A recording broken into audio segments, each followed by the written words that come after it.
I would do two things, by the way, when I would go, when I wasn't able to be at my home church at Seneca Baptist Church. Every morning, no matter where I was preaching at, I would find my pastor because I always knew that he was at the church early. And I would go in there where he was at in his office, and he would tell me to come by. And I'd sit in his office, and my pastor would put his arms around me and pray over me and pray for the message that was about ready to be preached, that God would save souls that day. And I would always call Brother Tony's mama, Miss Connor, before I'd go out on the road somewhere in evangelism, and I'd say, Miss Connor, can you pray for me this morning? She'd say, sure, preacher. I love praying for you. And she prayed for me over the phone. I thank God for praying women this day and age. Amen. As a matter of fact, if it wasn't for some of the praying women nowadays, we wouldn't have no praying in our church.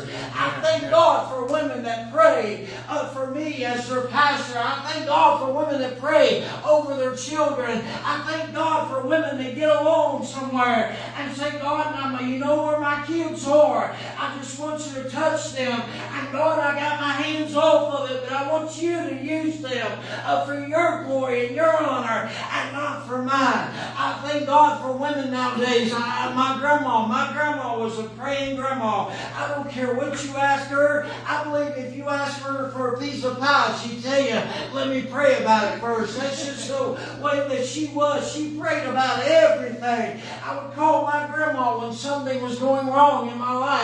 And I'd say, Grandma, just pray for me on this. And she'll say, well, I don't know what it is, but I'll pray for you, Robert.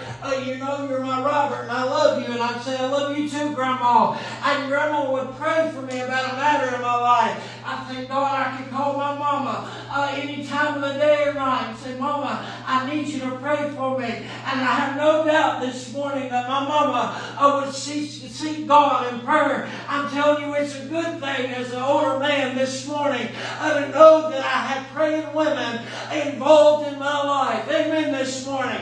And I'm telling you, I believe this morning some of you children, the only reason why you're sitting here is because you had a praying mama that loved you and sought God for you. I have no doubt this morning the only reason why most of us are here is because oftentimes, more than none, Mama would go to God in prayer for us and say, God, he's not living right. Would you touch him and help him to see the right path? I'm telling you this morning, I thank God I had a praying mama. I thank God I had praying ladies in my life. And you, as children of God, ought to be thankful for that too.